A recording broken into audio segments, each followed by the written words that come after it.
दोस्तों आज हम जिस मूवी को एक्सप्लेन करने वाले हैं उसका नाम है दी हल्क।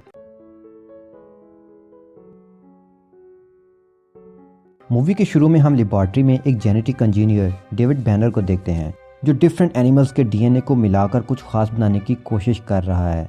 इस रिसर्च के लिए गवर्नमेंट उसे स्पॉन्सर कर रही थी, लेकिन काफी अर्सा गुजरने के बावजूद जब कोई रिजल्ट नहीं निकलता तो गवर्नमेंट फंड्स रोक देती है। लेकिन डेविड रिसर्च नहीं रोकता और काम जारी रखता है। वो एक ऐसी मेडिसिन बनाने में कामयाब हो जाता है जिसे यूज करने से किसी बीमारी या जहर का असर नहीं होता। वो ये मेडिसिन अपने जिस्म में इंजेक्ट कर लेता है। अब उसका बेटा होता है ब्रूस, तो उस मेडिसिन के इफेक्ट उसके बेबी में भी आ जाते हैं। उसे कोई भी बीमारी नहीं होती, ना किसी भी चोट का असर, ना दर्द। डेविड अब उसका सोल्यूशन ढूंढने लगता है जिससे वो इस मेडिसिन का असर खत्म कर सके। इस दौरान डेविड को वो लोग जॉब से भी निकाल देते हैं। उसने उनकी बात नहीं मानी थी।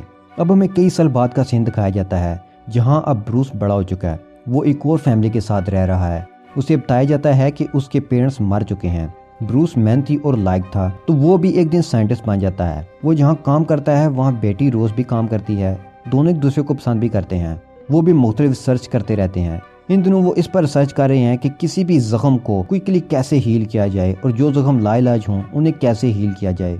एक आर्मी ऑफिसर बेटी को ऑफर करता है कि तुम लोग इस प्रोजेक्ट के साथ आर्मी में आओ और आर्मी के लिए काम करो, तो बेटी मना कर देती है। वो ऑफिसर उन्हें धमकाकर वहाँ से चला जाता है।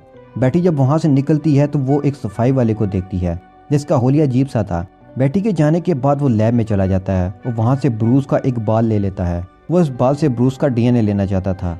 अब फिर लैब का सीन है जहाँ ब्रूस एक मशीन पर काम कर रहा है। काम के दौरान मशीन में कुछ प्रॉब्लम हो जाती है। ब्रूस संभालने की कोशिश करता है तो इस दौरान इस मशीन से रेस निकलकर ब्रूस पर पड़ती हैं, तो ब्रूस बेहोश हो जाता है। वो उसे हॉस्पिटल ले जाते हैं। जब उसे होश आती है तो बेटी से पूछती है कि ये रेस काफी खतरनाक थी और इनसे बचना नामुमकिन था। वो तुम पर पड़ी और तुम जस्ट बेहोश हुए, आखिर तुम कैसे बच गए? तो ब्रूस कहता है कि मुझे कुछ भी फील नहीं हो रहा, जैसे मैं बिल्कुल ठीक हूँ और कुछ भी नहीं हुआ हो। वो दोनों हैरान थे कि ये क्या माजरा है और खुश भी कि ब्रूस बच गया।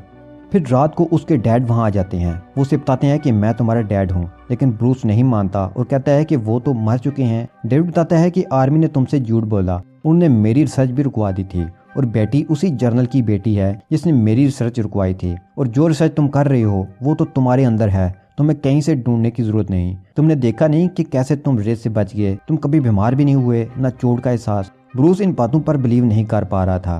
फिर वो लैब में जाता है जहाँ उसे अपने डैड की बातें याद आने लगती हैं, तो अचानक से उसकी बॉडी में चेंजेस आने लगती हैं। उसकी बॉडी फैल रही थी और कलर ग्रीन हो रहा था। फिर वो बड़े ग्रीन मॉन्स्टर हल्क में ट्रांसफॉर्म हो जाता है। उसके डैड भी ये सब छुप कर देख रहे थे। जब वो उसके सामने आते हैं तो उन्हें देखकर उसे अपने बचपन की कुछ बातें याद आने लगती हैं। वो लैब की चीजों को तोड़ने लगता है और छत फाड़कर वहां से भाग जाता है।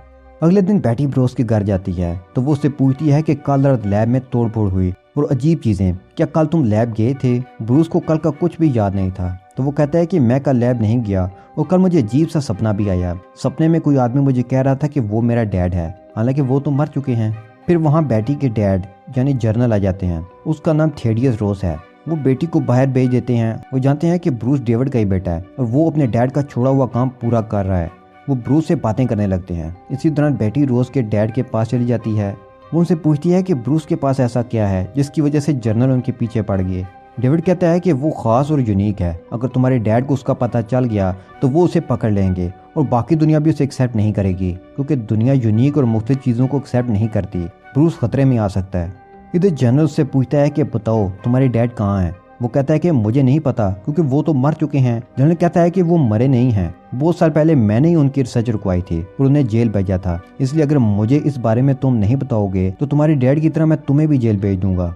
ब्रूस कहता है कि मुझे कुछ भी याद नहीं। जनरल से कहता है कि तुम्हारा दिमाग बच्चों जैसा है, तुम लैब में कैसे काम कर सकते हो? और लास्ट में से कहता है कि मेरी बेटी से दूर हो और फिर वहां से चला जाता है। अब ब्रूस को उसके डैड की कॉल आती है। वो डैड को पूछता है कि आपने मेरे साथ क्या किया, मेरे अंदर ये क्या बीमारी डाली है? वो कहते हैं कि ये पावर है, इसका इस्तेमाल करो। वो कहता है कि मैं इसे अपने जिस्म से निकाल दूंगा, खत्म कर दूंगा। वो कहते हैं कि तुम बेटी की फिक्र करो, तुम्हारे डीएनए से मैंने कुछ क्रिएचर्स बनाए थे जो बेटी की तरफ ही गए हैं। ये सुनकर ब्रूस बेटी के घर की तरफ जाता है। वहाँ ऑफिसर से रोकने की कोशिश करता है तो उसे गुस्सा आता है। इसी गुस्से की वजह से वो हल्क में ट्रांसफॉर्म हो जाता है। वो बेटी को देख लेता है। वो बात कर रहे होते हैं कि वहाँ वो क्रिएचर्स डॉग आ जाते हैं जो उसके डैड ने बनाए थे। वो उनके साथ फाइट करता है, उन्हें मार देता है। फिर वो बेटी को सारी बात बताता है कि कैसे ये मेडिसिन मेरी बॉडी में आई और डैड ये क्यों कर रहे थे।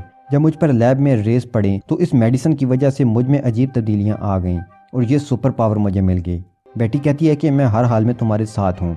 अगले दिन बेटी डैड को कॉल करती है हेल्प मांगने के लिए, लेकिन उसे नहीं पता था कि उसके डैड ही विलन हैं। तो वो वहाँ आर्मी भेज देते हैं जो ब्रूस को बेहोश करके बेटी के डैड के पास ले आते हैं। बेटी उसे कहती है कि मैं तुम्हें ठीक कर दूंगी, लेकिन जनरल उसे ज़मीन के 1000 फुट नीचे एक जगह ले जाते हैं जहां उनका प्लान था कि ब्रूस को बेहोश करके हमेशा के लिए रखा जाए। वो उसे वहीं कैद कर देते हैं। बेटी को जब इस बात का इल्म होता है तो वो अपने डैड के पास जाती है और कहती है कि आप ब्रूस के साथ ऐसा कैसे कर सकते हैं, उसने आपका क्या बिगाड़ा है। तो जनरल कहता है कि वो खतरा है, वो अपने बाप की तरह पागल साइंटिस्ट है, हमें उसे रोकना ही होगा। बेटी अपने डैड से उसे एक बार मिलने की परमिशन मांगती है, फिर वो उसे मिलने जाती है। उसके बाद उसके डैड से कहते हैं कि आज के बाद तुम उसे मिल नहीं पाओगी क्योंकि कुछ लोग उसे हमेशा के लिए ले जा रहे हैं। ये बात ब्रूस के डैड को पता चल जाती है, तो वो उसी लैब में उस मशीन के पास जाते हैं जहाँ से ब्रूस को पावर मिली थी। वो मशीन से रेज अपने ऊपर डालते हैं कि वो भी हल्क बन सकें, लेकिन उन्हें मुख्तलिफ सुपर पावर मिल जाती है। वो जिस भी चीज़ को हाथ रखते थे वो उस जैसे बन जाते थे। अब वो बेटी के पास जाते हैं, वो उसे कहते हैं कि ब्रूस कहाँ है, मुझे उससे मिलना है। वो कहती है कि मुझे नहीं पता कि वो कहाँ है, और वैसे भी ये आपकी ही गलती थी जिसकी वजह से ब्रूस ऐसा बना। डेविड कहता है कि मेरी गलती नहीं थी, ये मेरे डीएनए से उसे मिला, और जब मुझे पता चला कि ब्रूस दुनिया के लिए खतरा बन सकता है तो मैंने उसे मारने की कोशिश भी की। उस दिन मेरी वाइफ बीच में आ गई और वो मारी गई।